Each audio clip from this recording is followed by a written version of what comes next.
Hello, everybody, whatever time zone you are in, wherever you are, greetings to you all. And it's September the 8th. Yes, indeed, because it's past midnight when I'm recording this. And September the 8th, and the year is 2022. That said, this is about Ponniyin Selvan. By now, we all know what Ponniyin Selvan is. It's uh, it's the movie that is going to be released by end of this month, 30th of September. That is coming out in grand scale by Laika Productions with Maniratnam combined, and Maniratnam is directing. In his Maniratnam is direct has directed this movie. Uh, that said, the first video I did, it was all in uh, Tamil. I did it to my best, the best of my ability. And that said, I noticed there is a large, not large, uh, a small percentage of the Western audience have begun to notice the Indian movies, especially after Bahubali and so on. So, this particular movie that's coming out, Ponniyin Selvan, uh, Bahubali has set the benchmark, so it's the budget is said to be twice as much as Bahubali. So that said, the it's going to surpass Bahubali, and it looks very promising. That said, everybody is impatiently waiting to watch this movie, including myself. That's on that note. Let's, as I mentioned, there are uh, there's a small percentage of the Western audience also now getting interested in Indian movies, and so they are posting all kinds of videos about Ponniyin Selvan, about their reactions and whatnot. But this is for the benefit of not only the Western audience but the non-Tamil speaking Indian audience. That's a big population, the second largest population. So I thought it would be appropriate, or it would serve the purpose if I do this video in English. So here I am. What is Ponniyin Selvan? Ponniyin Selvan is a novel originally. What does it talk about? It talks about the Chozla Dynasty, uh, that uh, that that defeated or the defeated the Pallava dynasty, the Pallava reign, and came to power in the latter part of 9th century, and they reigned from the 10th century, I think. Not sure, don't quote me. At least most of these dynasties ruled for about 300 to 400 years, and then after 400 years, uh, you know, uh, it happens to every dynasty, and sadly, there is a time you reign, you rule, and then the time you disappear into oblivion. So that's true of all these dynasties and different colonial powers and so on. So Chola dynasty, the glorious times of the Tamil reign. Cholas conquered a good part of India, subject to correction, and then they also ruled the Far East. If I'm not mistaken, do not quote me on this, but I think Rajaraja ruled at least 7 countries in the Far East, and his son superseded Rajaraja and surpassed Rajaraja and conquered 15 different countries in the Far East, as I understand. That said, I myself, as a child, I read this book, believe it or not, when I was 11 years old, in the Tamil language, and I've read all the books From childhood, I have been an avid reader and read all the books of this author and many other writers who had written novels based on South Indian history. So that's all uh, apart. Let's get to Ponniyin Selvan. Ponniyin Selvan is originally written by Kalki Krishnamurti.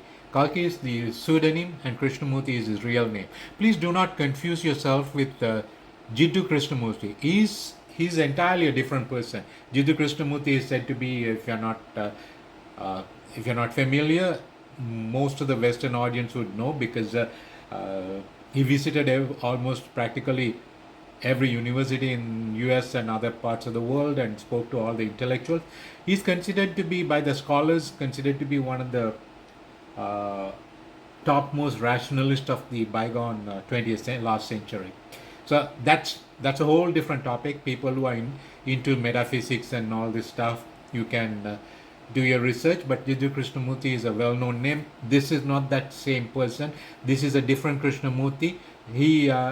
I think his initial is R Krishnamurti, if I'm not mistaken. But his pseudonym is Kalki Krishnamurti. Now, and is now known as Kalki Krishnamurti. He wrote under the pseudonym Kalki. Now, what's the story about Ponniyin Selvan? Ponniyin Selvan is about the Chola Dynasty and how they reigned and what happened. How all these vassal, is it vassal? Yeah, vassal king, not kingdoms. So how do you say the fiefdoms?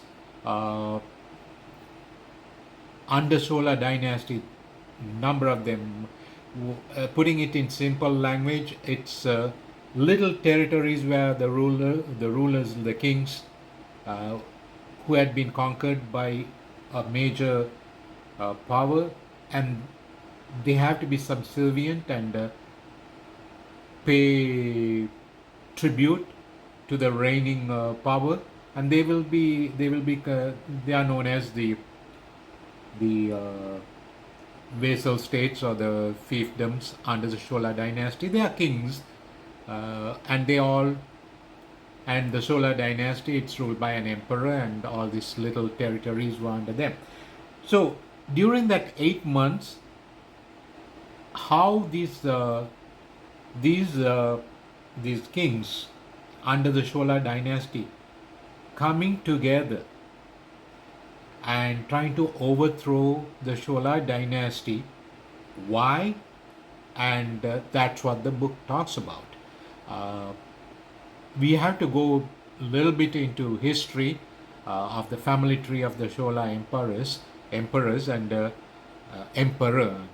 I'm talking about one emperor who ruled at that time. His name was Sundara Chola. Sundara in Sanskrit language and other Indian languages means good looking, beautiful, and so Sundara Chola refers to this king being a good looking king, Sundara Chola, and his younger son, he had three children. Aditya Karigala, the oldest prince. In Tamil they say Aditya Karigalan. It always ends in the names in Tamil names ends with an N. The North Indian version takes off the N, the letter N. So if you say it in English, it's Aditya Karikala, and if you say it in Tamil, it's Aditya Karigalan.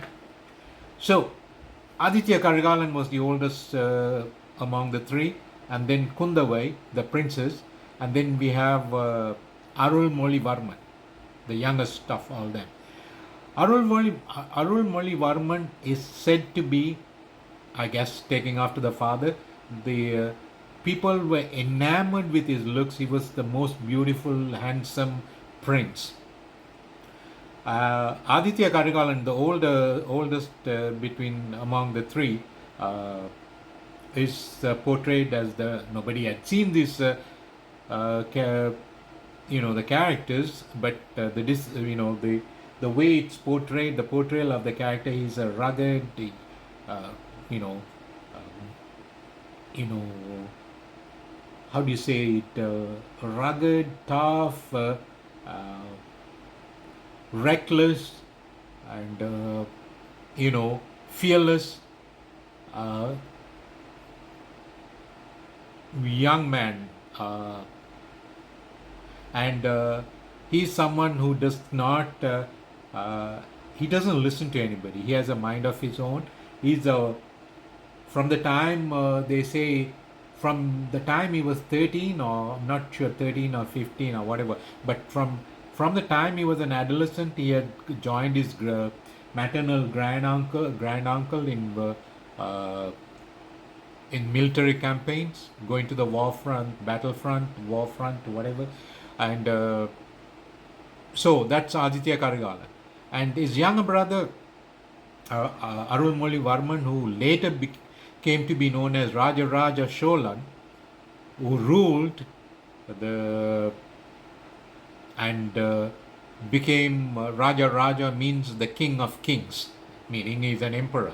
But his birth name is Arulmozhi Varman. Uh, so he is, by contrast to his older brother, someone who is very uh, righteous, very disciplined, who respects elders. His oldest is the sister who is older to him. She is said to be someone with someone with uh, someone with political foresight, wisdom, sagacity, and all that. Even the chief minister of the Chola empire would consult this young princess, because she's a very far-sighted by birth. She had that far-sighted uh, princess. So she was not a mere older sister. She was virtually uh, more like a mother to Raja Raja Arulmozhi Varman. Arulmozhi Varman would always listen to his sister, because she was a very intelligent young princess, and even the chief minister of Chozla Dynasty would consult her on affairs connected to the state and so on. So those are the three characters. The problems begin if you go one generation back. Sundara Chola, the father, before he became a king, he was not the crown prince. What happened? He had three other brothers. They only talk about two brothers, but there is a third brother, and he was he was killed in a battlefield against. Now this whole story is about the enmity between uh, Pandyas and Cholas. They are, what's the irony of this? The enmity between these dynasties. They are all said to be Tamils. Cholas are Tamils, Pandyas are Tamils. It was almost like the Tamils against Tamils, but always with the outsiders. The Pandyas, during the Chola dynasty, the Pandyas went and Pandyas maintained great cordial relationship with the Sri Lankan kings. The fifth mind, or the fifth mind the fifth, whichever way you want to say, not the any other minder or the recent minder. That's people like they take historical names from their culture, but they are not the same, right? So the Pandyas were were working in tandem with the Sinhalese kings, because Sri Lanka, the little island compared to these South Indian empires, was relatively a small island. Uh, Sri Lanka is probably, if I'm not mistaken, it's probably one fifth of, wouldn't even be one fifth of Tamil Nadu today, subject to correction. Uh, and so in the ancient times, it was a much bigger land and a greater empire. So Sri Lanka was time and again conquered and by the South Indian Tamils. So the enmity persists to this day, especially if you see what the Buddhist monks are doing in Sri Lanka against Tamils. So this is coming. It's historical. Anyway, it's historical, but today it's an hysteria too. Madness, hatred, the communal, you know. Now, let's not go there. Uh, so, getting back to history, so it's all about the tales about the Tamil history is about the Tamils against the Tamils, and the Tamil kings. When these dynasties, one after the other, when they come up, the the dynasty that's moving towards oblivion will try to join forces with the outside forces. When I say outside forces, like Sri Lanka was an outside force, the Sinhalese kings.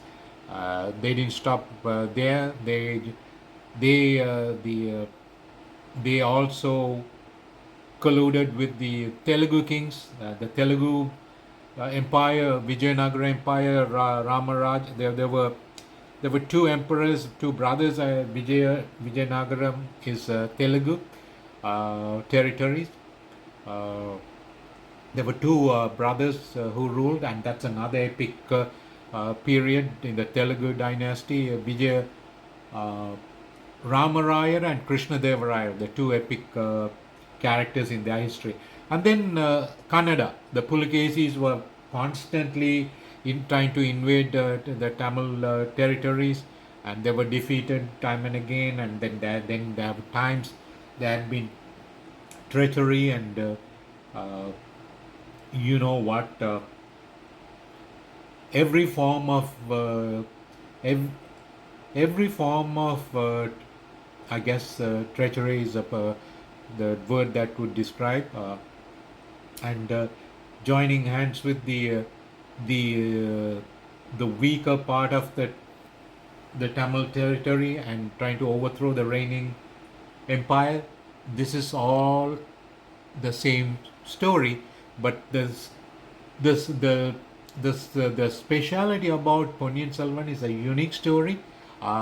So we were talking about Sundara Sola, the father, the handsome emperor, and he had we were talking about the three other brothers, and one, the oldest brother, for whatever reason, uh, I think he passed away, and the second brother chose. I don't know the order in which they did they they were they they how could you say that, like for instance, I don't know the brother who lost uh, his life in the military campaign against Pandyas. I don't know whether it's the second brother, third brother. I don't know. It's four brothers. Only three brothers are mentioned. The fourth brother is not mentioned for whatever reason. Some historians talk about his brother. What the Pandyas did was, in the olden days, when someone is defeated in a, they had they had to adhere to certain code in military, in warfare. You don't insult your enemy, and when an enemy is they don't chop the neck or the behead an enemy. Enemy meaning a king, right? That's said to be insulting someone, and not just uh, insulting someone of royal stature. So enemies are respected even when they defeat. To They don't step on the head of the defeated enemy, or the fallen enemy. They respect the enemy or the fallen enemy, and that used to be the Tamil. The culture comes with the war, the code warfare, the code of warfare. It goes with that code of warfare. But what happened there? This prince was the other brother was beheaded by the Pandyas. What and then Later, Rajaraja in return, not Rajaraja, Rajaraja would never do something like that. Aditya Karigala, the older brother, beheaded the Pandyas who became a huge threat to a nuisance to the Chola Empire. He beheaded. What he did was he brought the head on a spear and just left the spear on the upper floor of the fortress, so that everybody could see the, and it's sending a warning. If you mess with the Chola dynasties, anybody who is out there trying to mess with the Chola dynasty, be it a king or an emperor, he would he would be he would be met with this, right? So that was more like tit for tat, but often it is criticized that Aditya Karigala was a ruthless fellow, and he did something against the warrior code. But then, if you trace back, it happened to his uncle, one of his uncle, his father's brother. So one of the older brother passed away, so I guess he's gone, and the second brother, for whatever reason, he didn't want to become a king. He became a spiritual person, Hindu, Lord Shiva, and so on. He wanted to dedicate his life to the Hindu religious, I guess, Hindu devotee, and wanted to be a Lord Shiva's devotee. I mean, want to follow the spiritual path. His wife, the queen, did the same thing, but not sure what happened there. I think he married in his old age someone, the queen, and he had a child in his old age. The child was 2 years. His name was Madurandagan. When Madurandagan was 2 years, the father passed away, died. So Madurandagan should become the king, but he's a 2-year-old child or whatever. So what happened? Sundara Sola, the other brother, this is Rajaraja's father, Aditya Karigala's father, by default became the king.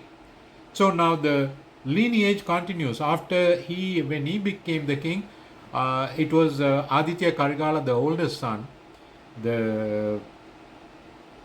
was crowned prince. So the other older brother's son, 2-year-old child, because he couldn't become king, couldn't become the king, he lost his right to the throne.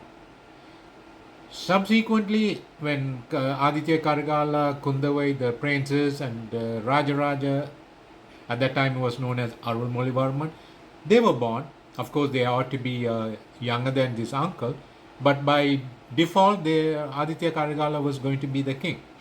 So that's the conflict. And Madhurandaka wanted to become the king because he felt it was his right. So the story revolves around this conflict and the other feudal kings, feudal lords, so to speak, and the conspiracy, the treachery, you name it. It's a beautiful story. I don't want to go too deep into the story. I would urge everybody to read the book in English, and I bet you would not, if you familiarize yourself with the Tamil names and so on, you, the story is easy to follow. And there is story is narrated uh, from the from the way a feudal prince by the name Vandiyathevan uh, is working for Aditya Karigala, the crown prince, and his personal friend and his bodyguard and so on. And from his perspective, and he's traveling from one end to the other, uh, and he's going to Sri Lanka to meet with Rajaraja. At the time he was said to be 19 years. He was engaged in a military campaign in Sri Lanka, and all that is very interesting. And Vandiyathevan, any reader, he will steal your heart. The way the portrayal of the character Vandiyathevan, we do not know whether real Vandiyathevan, he could have been someone who is taciturn and very serious, and but the Vandiyathevan in this historical fiction, I have no doubt everybody falls in love with the character. He's humorous, he's witty, he's impish, and uh, he's brave, he's funny, and he's impulsive. He would get into any kind of trouble, and he's quick-witted too. He knows how to come out of the most life-threatening situation using his wit according to the situation. Can't even describe. Fantastic book. Everybody should read, and I urge every one of you to read that book. If you can get a copy of Karthik Narayan's translation, you are set.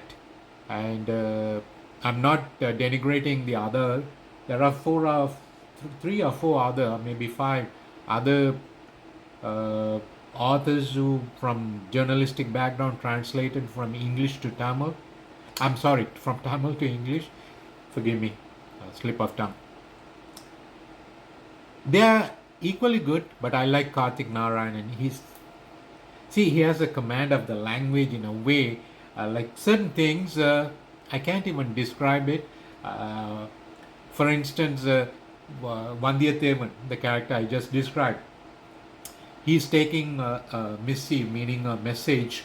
In the ancient times, it's written in the palmyra leaf. Why palmyra leaf? Before paper was discovered, paper was already discovered in China, but the Indians still used the palmyra leaves because insects do not. Palmyra leaf cannot be. It stays forever without the insects do not go near the palmyra leaf for whatever reason. So any records in palmyra leaves can be preserved for centuries. So that's why they use palmyra leaf with a nail. There no pen or pencil. With a nail they write inscription. So the message Vandiyathevan is bringing to the capital of Chola capital, and and he wants. There are two generals. One the oldest general is a battle-worn, rugged. I think he was 72 years old. He and the everybody shudders when they. He's a feudal lord when his name is mentioned because he's such a great commander, soldier, a terror, whatever, people respect him. And his brother equally older guy, like they're all in their 60s, but equally a terrific commander and soldier. But he takes care of the fortress, and the other person, the older brother, is he was designated with the position of being in charge of the Chola treasury. So these characters, unbelievable. With the scant information, the historical information, The author has created these fictitious characters. Rajaraja is a true historical character. Aditya Kargala is the same, but he was murdered uh, in his prime. And who is behind the murder? To this day, we don't know, but there is inscription uh, that says that Pandya spies, the five men, two of them are brothers. They were even employed in they even held key portfolios in Chola Dynasty, and they were spies. And all this is in the backdrop. And so Aditya Karigala was assassinated. And what happens? Arul Molivarman Rajaraja returns from Sri Lanka. The whole bit. It's a tome. The saga is, you cannot merely describe it in few minutes. So that said, everybody should read it. And importantly, there's a character that reminiscent of Shakespeare's Cleopatra, where she's a seductress, she's a schemer, she's a you name it. She wants her mission in life is to overthrow the Chola dynasty because she was in love with Aditya Karigala, and Aditya Karigala, and then she was banished to Pandya territory, and she happens to have she happens to be connected to the Pandyan king, and the Pandyan king, when he was defeated by Aditya Karigala, fled the battlefront, and Aditya Karigala was after him, and when he found him, it was in a little village he was hiding. Nandini, the the the the the antagonist I compared to Cleopatra. The Pandyan king was laying his head on Nandini's lap, and he was and Nandini pleads with he was bleeding, and he was almost dying. But Nandini, when Aditya Karigala enters, they are meeting after several years. They were childhood friends and lovers, and now they are grown up. She pleads with him, please do not kill this person. He means everything. He's everything to me in life. What that relationship is kept a mystery until the very end of the story. It runs into 5 volumes, and Aditya Karigalan is irked, irritated, and provoked by Nandini's betrayal, and because he was madly in love with this girl when they were when they were adolescents, and suddenly, because the old queen banished her, she didn't want the crown prince, having a relationship with an ordinary commoner. All that is there in the story, and just to get even with Nandini, he just kind of chops the Pandya king's head, just like his uncle was beheaded. He beheads Pandya king and brings the hair. That I already spoke about this. How he brought the head in a spear and left it up on the fortress for everybody to see. All that is there. Please read the book and watch the movie. Thank you for. You may think I was rambling. I don't know. I don't prepare a script. I don't formulate. I don't prepare beforehand. I just say it the way it is. I don't even edit my videos. And if you like my videos, I would request you to subscribe, and like everybody says, press the bell button or whatever, press it, and like button and all that, because only 3% of my viewers have subscribed to my channel. I have thoughts about creating this channel to become one day, if it becomes a revenue generating channel, I wanted the proceeds I wanted to donate to a charity. That's my thought. I cannot do it on my own, at least through this. Uh,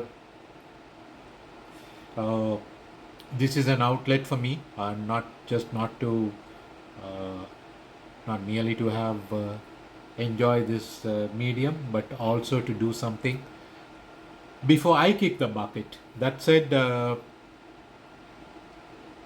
if you can subscribe, that will be great.